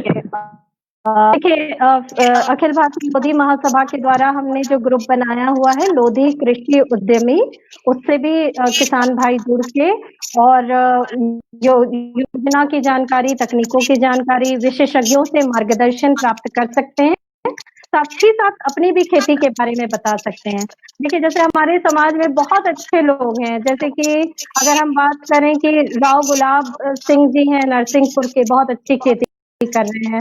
उसके अलावा राजराम लोधी जी हैं, छत्तीसगढ़ से, बहुत अच्छा खेती कर रहे हैं। और दमाही जी मैंने बताया कर रहे हैं। वो सारे लोग पोस्ट डालते रहते हैं। तो देखिए, जब दूसरे लोग पोस्ट डालते हैं तो हम लोग उससे भी सीखते हैं। तो हमारे विशेषज्ञ हैं, उनसे भी हम लोग सीखते हैं। जैसे कि हमारे जीएस कौशल सर हैं, जो कि एग्रीकल्चर डिपार्टमेंट के डायरेक्टर रिटायर हो चुके हैं, वो भी हमारे विशेषज्ञ के रूप में जुड़े हैं। तो उन सभी का मार्गदर्शन हमें मिलता रहता है। जो प्रोफेशनल पेज है उद्यानिकी संदेश खेती में स्वच्छता अभियान, जुड़कर बहुत सारी तकनीकों की जानकारी और योजनाओं की जानकारी किसान ले सकते हैं। और जो भी नए उससे जुड़े तो जरूर पुरानी पोस्टों को भी देखते रहें, ताकि उनको कुछ ना कुछ उससे जरूर मिलेगा। मैम, मेरी ओर से आपसे आखिरी प्रश्न और सबसे महत्वपूर्ण प्रश्न जो है समाज के संबंध में और सर्वांगीण विकास के संबंध में, समाज को आप किस तरह से देखते हैं? अभी वर्तमान में विगत वर्षों में जो उन्नति हुई है समाज में, उसकी अप्रोच में कहाँ तक आप बदलाव देखते हैं? दिमाग में क्या परिकल्पना है लोधी समाज को लेकर? क्या आप शिक्षा की प्रगति से संतुष्ट हैं या नहीं हैं? लोधी समाज का क्या एक परिकल्पना आपके दिमाग में है और क्या आप करना चाहते हैं, वो थोड़ा सा निर्देशित करें। बहुत अच्छा सवाल किया आपने। दीदी आप उत्तर दें उससे पहले मैं थोड़ा टोकना चाहूंगा। अतुल जी भाई साहब, प्रश्न पूछने के बाद आप माइक म्यूट कर लीजिए। जी दीदी आप उत्तर दें आप। हाँ, सही कहा, इको हो रहा था, मुझे भी इको हो रहा था एक्चुअली। देखिए, आपने जो सवाल किया बहुत अच्छा सवाल किया। आज से अगर हम 10-12 साल पहले जाएं तो समाज संगठित नहीं था, और 10-12 साल से अखिल भारतीय लोधी महासभा ने समाज के बहुत सारे जो छोटे-छोटे संगठन थे उनको संगठित करने का प्रयास किया। आदरणीय अध्यक्ष महोदय जो हमारे विपिन वर्मा डेविड जी हैं, उनके प्रयासों से कहीं न कहीं बहुत सारे जो छोटे-छोटे ग्रुप्स में बटे हुए समाज थे आज एक छतरी के नीचे आने में सफल हो पाए हैं। उसके अलावा शिक्षा के क्षेत्र में अगर हम बात करें तो समाज को आगे बढ़ाने के क्षेत्र में बात करें तो एनबीएस राज, उनका सहयोग हमेशा हमें मिलता रहा। उसके अलावा बनवारी लाल जी हैं, उनका बहुत ही लोधी महासभा को सहयोग मिला। साथ ही लोकेश जो कि हम लोग दोनों बालाघाट के ही हैं और बहुत अच्छा हम लोगों की बहुत अच्छी टीम लोग मिलकर भी काम कर रहे हैं। अमरपाल जी हैं, शिक्षा को लेकर बहुत अच्छा कर रहे हैं। महिलाएं भी बहुत तो नहीं पर कुछ महिलाएं बहुत अच्छा काम समाज को लेकर कर रही हैं, जैसे कि अनुपमा जी हैं जो कि समाज को आगे बढ़ाने के लिए काम कर रही हैं। उसके अलावा कृषि के क्षेत्र में बात करें तो हमारे यहाँ जीएस कौशल सर हैं जो कि डायरेक्टर के रूप में रिटायर हुए हैं। उनके द्वारा भी हमें लगातार मार्गदर्शन मिल रहा है। तो देखिए, बहुत सारे फील्ड में बहुत से लोग मिलकर बहुत छोटा-छोटा काम करते जा रहे हैं और ये छोटा-छोटा काम ही मिलकर एक बड़े काम के रूप 10 साल के बाद एक बड़े काम के रूप में दिखने लगा है। सबसे अच्छी बात जो मैं समाज को परिवर्तन जो देख रही हूँ कि समाज में जागरूकता आई है और हम लोधी हैं, हमारे गौरवशाली इतिहास को लेकर अब हमें गर्व जो महसूस हो रहा है, यही हमारी सबसे बड़ी उपलब्धि है। लेकिन मंजिल अभी भी दूर है, मतलब हमने अभी भी अपनी मंजिल को पाई नहीं है। लेकिन देखिए, कोई भी मंजिल को पाने के लिए जागरूकता की आवश्यकता होती है, जो कि जागरूकता तो आ चुकी है। अब ज़रूरत है इन सभी को संगठित करने के लिए और इसी के प्रयास माननीय अध्यक्ष महोदय विपिन भैया कर रहे हैं। और हम लोगों की देखिए, अभी जो मध्य प्रदेश में हुआ वो कहीं न कहीं उसका कारण यही रहा कि हम अपनी जो हमारी ताकत है, एक संगठन की ताकत को हम दिखा नहीं पाते हैं, क्योंकि हम छोटे-छोटे समूहों में बटे हुए हैं। जब तक हम एक जगह पर आकर अपनी वोटिंग की ताकत नहीं दिखाएँगे, तब तक समाज जिस स्पीड से बढ़ना चाहिए, उस स्पीड से नहीं बढ़ सकता है। तो इस बात को हमें बिल्कुल सभी को समझना होगा। एक मतलब कहीं न कहीं हमें समझना होगा कि भले ही हम अलग-अलग फील्ड में काम करें, लेकिन बाहर के समाज, अंदर के समाज में मतलब लोधी समाज के अंदर भले ही हम अलग-अलग दिखें, पर बाहर के लोगों को दिखना चाहिए कि हम सभी एक हैं। और कहीं न कहीं हमारे राजनीतिक निर्णय संगठन पे निर्भर होने चाहिए, तभी हम आगे बढ़ पाएँगे। हमारा संगठन किसी विशेष पार्टी से जुड़ा हुआ नहीं है, बल्कि हमारा संगठन हमारे समाज के लोगों को ज़्यादा इम्पोर्टेंस देता है। संगठन में सभी पार्टी के लोग जुड़े हुए हैं, तो मतलब किसी विशेष पार्टी को लेकर ही हम आगे बढ़ सकते हैं। समाज को जहाँ से जो फ़ायदा मिलेगा हमें उस ओर जाना होगा। इसके अलावा अब समाज में अगर हम बात करें तो चूँकि खेती की बात हो रही है, तो जब तक हम अपने विरासत को आगे नहीं बढ़ाएँगे, जब तक हम खेती को एक इंडस्ट्री के रूप में डेवलप नहीं करेंगे, हम बहुत अच्छा विकास नहीं कर सकते हैं। तो हमें कोशिश करनी चाहिए कि हम सारे लोग मिलकर, शिक्षा पे तो हम लोग कर ही रहे हैं और सारे जितने भी संगठन हैं, सभी संगठन मिलकर शिक्षा के लिए काम कर रहे हैं। तो शिक्षा के साथ-साथ हम खेती पर भी अपना अगर मुख्य फोकस रखेंगे, तो चूँकि सारा लोधी समाज आज भी गाँव में निवास करता है और गाँव अभी भी खेती पर निर्भर है। हम अगर खेती में आर्थिक रूप से उन्नति कर लेते हैं, तो बिल्कुल हमारा समाज और देखिए जब आर्थिक रूप से संपन्नता आएगी तो अपने आप देखेंगे कि हर फील्ड में हमारे यहाँ विकास दिखाई देने लगेगा। अतुल जी। कार्यक्रम के अंत में हमारा एक प्रश्न है कि कृषि के क्षेत्र में आपके द्वारा किए गए नवाचार और आपकी खास उपलब्धियां और साथ में समाज के जो किसान वर्ग है हमारा, उसको क्या संदेश देना चाहेंगे? देखिए मैं जो भी हमारी उपलब्धियां हैं सभी किसान भाइयों से मैं यही कहना चाहती हूँ कि सबसे पहले तो आप गर्व करना चालू कर दीजिए, एक जागरूकता लाइए कि आपको गर्व होना चाहिए कि आप अन्नदाता हैं, आप दूसरों का पेट भर रहे हैं। दूसरा, जब आप अपनी खेती को सिर्फ आजीविका का साधन मत, जरूरी नहीं है कि आपके घर पे आपको खाने के लिए गेहूं की आवश्यकता होती है, लेकिन गेहूं अगर 20 बोरा गेहूं लगता है, तो 20 बोरा गेहूं अगर 40,000 का होता है मान लीजिए, तो आप 40,000 के लिए आप पूरा अपनी 10 एकड़ जमीन में गेहूं लगाएंगे, कहीं भी मतलब बुद्धिमत्ता का काम नहीं है। आप तो ये अपने उपलब्ध संसाधन और मार्केट को देखते हुए फसलों का चयन करें, साथ ही साथ आप इंटीग्रेटेड फार्मिंग करें, यानी कि खेती सिर्फ अनाज ना उगाएं, उसके साथ उद्यानिकी भी करें, हॉर्टिकल्चर फल फूल सब्जी मसाले भी उगाएं, दुग्ध उत्पादन करें, पोल्ट्री कर सकते हैं पोल्ट्री करें, बकरी पालन कर सकते हैं बकरी पालन करें, मशरूम उगाएं, मधुमक्खी पालन करें, छोटी-छोटी प्रोसेसिंग करना चालू करें और सबसे महत्वपूर्ण बात ये कि किसान का काम सिर्फ उगाना नहीं है, हम बेचना भी है।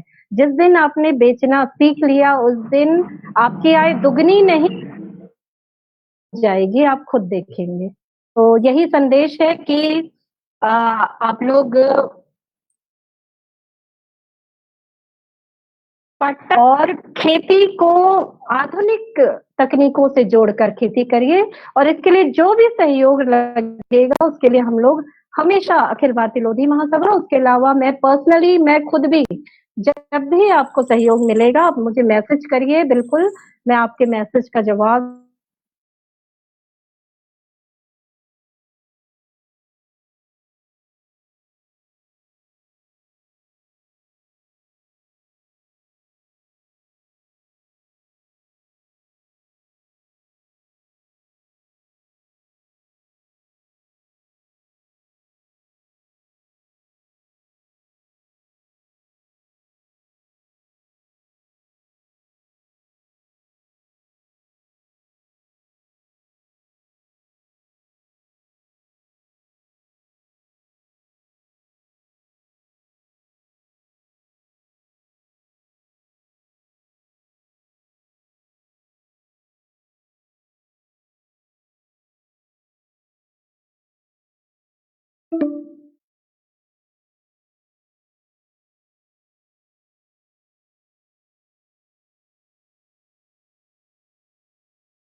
यदि आप पिछले बार 50% पे थे, आपने 51 भी लाया तो इस चीज को ध्यान में रखिए, आगे चल के करियर में जो सफल होता है वही सफल होता है। और उसके अलावा जो उत्कृष्ट प्रदर्शन करने वाले हमारे जो बच्चे हैं, कविता लोधी है, मधु लोधी है, अंजलि पथरिया है, भारती लोवंशी है, ईशा राजपूत है, मोहित लोधी है, रंजना लोधी है, ये सारे लोगों को मैं बधाइयां देना चाहती हूँ कि इन्होंने लोधी समाज का नाम इतना आगे बढ़ाया है। उसके अलावा मैं युवाओं को भी एक संदेश देना चाहती हूँ, अपने समाज के युवाओं को, कि आप जो करियर के लिए सिर्फ जॉब की तरफ भागते हैं, जैसे इंजीनियरिंग करके 10,000 15,000 की जॉब करते हैं, वो भी दूसरे के लिए। साथ साथ आप अगर उसको छोड़कर आप सोचिए कि आपके यहाँ खेती है, तो मैं आपको विश्वास दिलाती हूँ, अगर आप फुल टाइम खेती की तरफ ध्यान देना चाहेंगे और प्रॉपर नई तकनीक से खेती करेंगे तो उस 10-15 हजार से ज्यादा आप महीने का कमा सकते हैं। इसके लिए जरूरत होगी आपकी रुचि की, आपके डिवोशन की, और उसके लिए बिल्कुल हम लोग सहयोग के लिए हमेशा आपके साथ खड़े रहेंगे।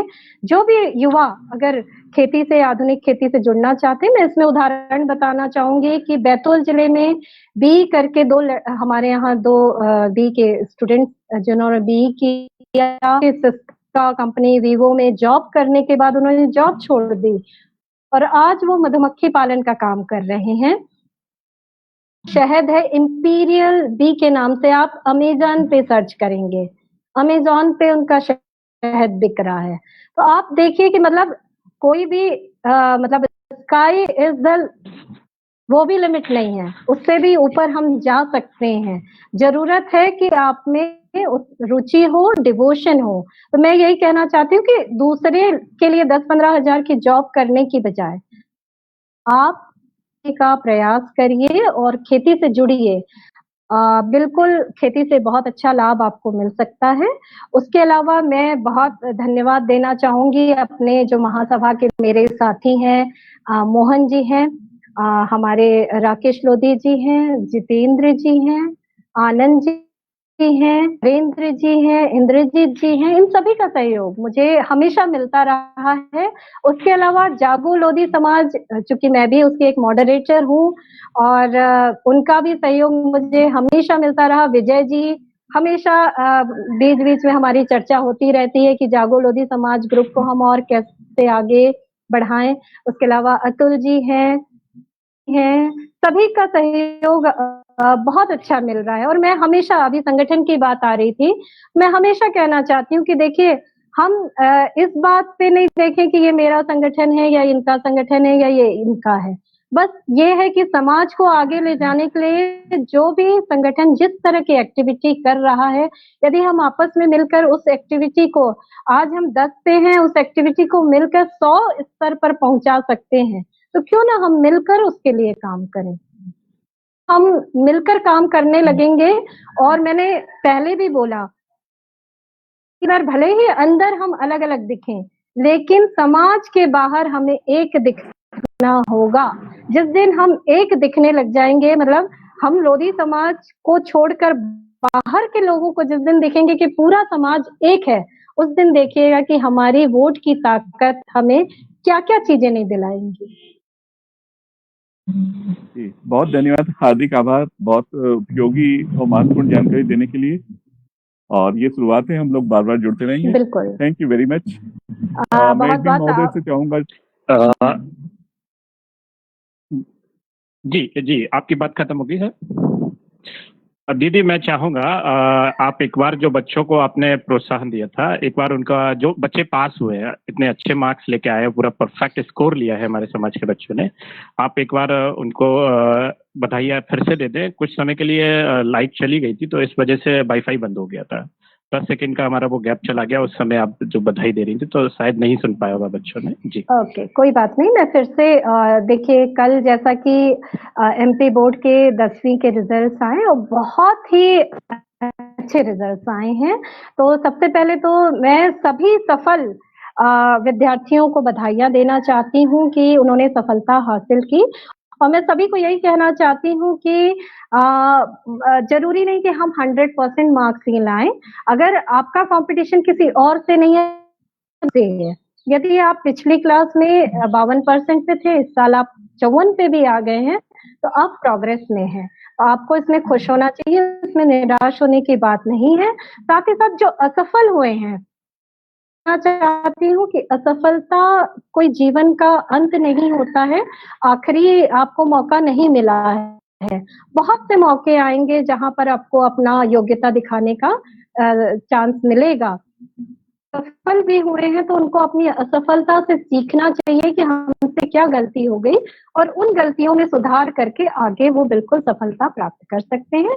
उसके अलावा जो उत्कृष्ट हमारे प्रदर्शन किए हैं, एक तो कविता लोधी जी कल पूरे दिन उन्होंने लोधी समाज को टीवी पे मतलब इतना गर्व महसूस हो रहा था कि एक लोधी समाज का नाम पूरे दिन टीवी पर चलता रहा, सोशल मीडिया पर चलता रहा। तो सबसे ज्यादा तो मैं सबसे बधाइयां और शुभकामनाएं देना चाहती हूँ कविता लोधी जी को, जिन्होंने 100% मार्क्स लाकर लोधी समाज का सिर ऊंचा कर दिया। मधु लोधी हैं, अंजलि पथरिया हैं, भारती लोवंशी हैं, ईशा राजपूत हैं, मोहित लोधी हैं, रंजना लोधी हैं। ये सारे बच्चे जिन्होंने बहुत अच्छा एक उत्कृष्ट प्रदर्शन किया और लोधी समाज का नाम ने बड़े स्तर पर लाया, तो वो सभी बधाई के पात्र हैं। और आप सभी भी अपना करियर अपनी रुचि के अनुसार चूज करिए। जरूरी नहीं कि हम टॉपर हैं तो हम डॉक्टर और इंजीनियर ही बनेंगे। कि कला में है तो आप अच्छे गायक बन सकते हैं, अच्छे चित्रकार बन सकते हैं, आप अच्छे डांसर बन सकते हैं। कृषि में है तो कृषि, क्योंकि मैं हमेशा सभी को बताना चाहूंगी, कई लोगों को ये फीलिंग रही होगी कि कृषि में है तो शायद पढ़ाई में ऐसी रही होंगी तो चली गई होंगी कृषि में। ऐसा नहीं है, मैं हमेशा टॉपर रही हूँ। IIT रुड़की जैसे संस्थान से मैंने PhD किया हुआ है, लेकिन मेरी रुचि है, मैं समाज को कुछ देना चाहती हूँ, इसलिए मैं इस फील्ड में आई हूँ। और आज कहीं ना कहीं अपनी रुचि, अपने काम के कारण मैं अपनी एक पहचान बना पाई हूँ। तो कोई भी फील्ड छोटा नहीं होता है, बस जरूरत होती है कि उस फील्ड में हमारी रुचि हो और हमारा पूरा 100% डिवोशन हो, तो हम हर फील्ड में अपनी पहचान बना सकते हैं।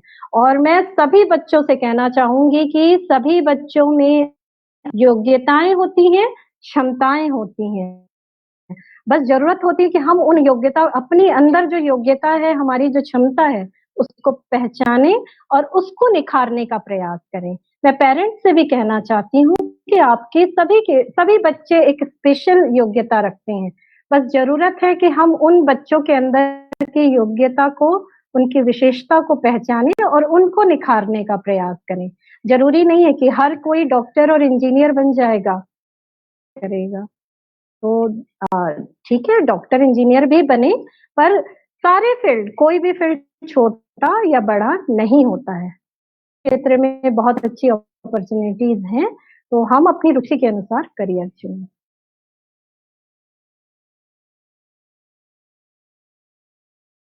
माइक बंद है। धन्यवाद मैम। एक बड़ा मोटिवेशनल संदेश आपने दिया बच्चों को, और आशा करते हैं, और सबसे विशेष ये देखें आप, बालिकाओं का प्रतिशत बढ़ रहा है बहुत, बिल्कुल। सबसे इनक्रेडिबल है कि बच्चियां जो हैं वो हर क्षेत्र में, शिक्षा के क्षेत्र में काफी आगे आ रही हैं। ये सबसे उज्जवल पक्ष है। सभी को बधाई देना चाहूंगा। और अब मैं बताना चाहूंगी, मैं बालाघाट को बिलोंग करती हूँ। मेरा मायका बालाघाट के कोल्हापुर तहसील में है मेरा मायका। और बालाघाट में अगर आप बात करें तो काफी समय पहले से बालिकाओं की शिक्षा बहुत आगे है। आप देखेंगे तो शिक्षा के क्षेत्र में बालाघाट आज भी बहुत अच्छे स्तर पर है। तो जब जिस भी क्षेत्र में महिलाएं शिक्षित होना चालू हो जाएंगी या बालिकाएं शिक्षित होना चालू हो जाएंगे, तो आप देखिएगा उस क्षेत्र का विकास अपने आप आगे बढ़ने लगते हैं, क्योंकि यही बालिकाएं आगे चलकर महिला बनेंगी और दो परिवार को जोड़ती हैं, तो वो दोनों परिवारों का विकास कहीं ना कहीं करता है। तो हमें महिलाओं की शिक्षा पे, बालिकाओं की शिक्षा पे ध्यान देना चाहिए। जी धन्यवाद मैम। और अब हमारे आदरणीय लोकप्रिय एडमिन हमारे विजय सिंह जी लोधी, स्वागत के लिए आपका धन्यवाद करने के लिए उपस्थित हैं। विजय जी। नमस्कार दीदी। नमस्कार विजय जी। नमस्कार। मैं वही सोच रही थी विजय जी कहाँ गायब हो गए। दीदी आपके जीवन का एक पक्ष, बहुत महत्वपूर्ण पक्ष छूट गया है, जो हमसे छूट गया है। हम क्योंकि आप हमारा बहुत ही बड़ी और अच्छी कवित्री भी है।